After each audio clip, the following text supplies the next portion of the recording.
Trump ally Roger Stone decided to invoke his Fifth Amendment rights in a deposition before the January 6th Select Committee. In a text to Bloomberg News minutes before his deposition on Friday, Stone said he wasn't at the rally on the 6th or at the Capitol. Stone said he, quote, literally knows nothing about the illegal events that transpired that day. You know, that's pretty interesting because the committee says Roger Stone was in Washington, D.C. on January the 5th and January the 6th and promoted his attendance at the rallies and solicited donations to pay for his security. As a reminder, Roger Stone was also pardoned by Donald Trump just last year for crimes that stemmed out of the Mueller probe. And with all of that in mind, here's what Roger Stone had to say after his deposition.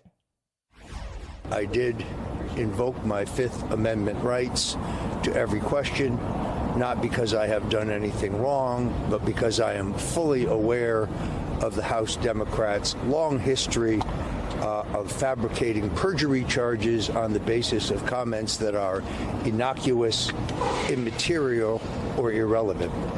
I question the legitimacy of this inquiry based on the fact that Speaker Pelosi rejected the appointment of Republicans to this committee and seated two anti-Trump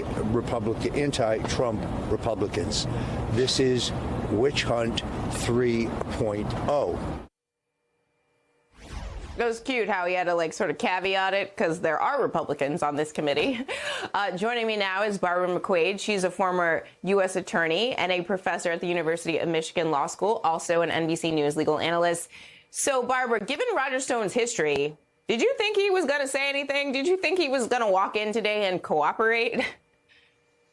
No, I mean, he has shown himself to be an obstructionist. When he does testify, he's been convicted of lying to Congress. And so I don't know that anybody expected help. But I do think it's important to subpoena people like Roger Stone because the goal there would be to at least lock him into a story or force his hand and see what he's going to do. Now he's invoked his Fifth Amendment rights not to testify. OK, and now they know where they need to go from there. So I think it was an important step in the process. What kind of information do you think they want or need from him? Because it is interesting to me that he's like, I wasn't there. But then it's like, no, you were there. You were there the 5th and the 6th. I mean, what kind of information could they potentially get either from testimony had he testified or from other witnesses as to what he was doing on January 6th? So the goal of the congressional committees, Zerlina, of course, isn't about prosecuting people or looking for people engaging in any kind of criminal wrongdoing. It is about figuring out what happened.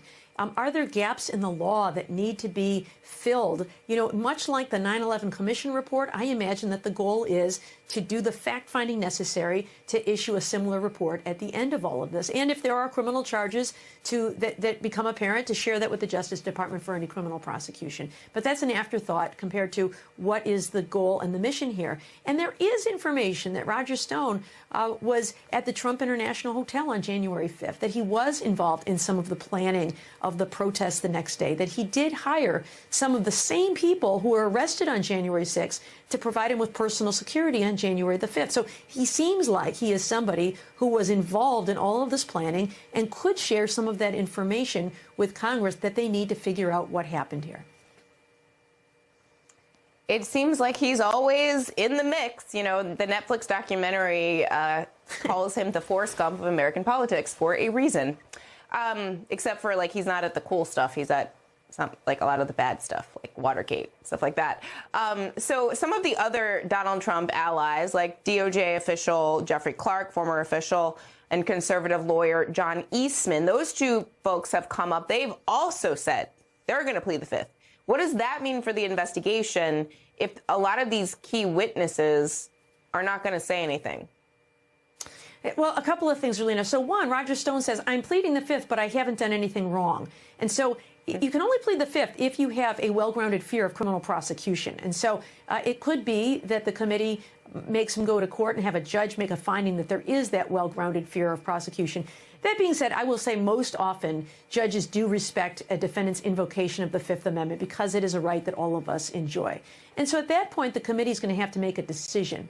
Are they going to allow the defendant to walk away, or they could give them immunity, use immunity, saying that nothing you say here can be used against you in a criminal prosecution later? It's a little bit dangerous because it may mean that they are foregoing criminal prosecution against some of these folks later, and even using their testimony as leverage against other potential co-defendants in a criminal case down the road. But if at some point they determine that their testimony is so important that they really want it, then maybe giving them that immunity is important. In my own opinion, for Roger Stone, who's probably going to come in and not tell you anything useful anyway, who has been convicted of lying to Congress in the past, maybe you don't bother with him. But for somebody like Jeffrey Clark or John Eastman, who were really, it seems, intimately involved in some of the strategizing here, it may be worth it to give them immunity in exchange for their testimony so that Congress can get to the bottom of this. I mean, I imagine they would want to participate in a valid and righteous investigation if they have law licenses and they want to practice in the future. But just my hunch. Professor Barbara McQuade, thank you so much for being here and helping us understand all of this news. Please stay safe. Have a great weekend.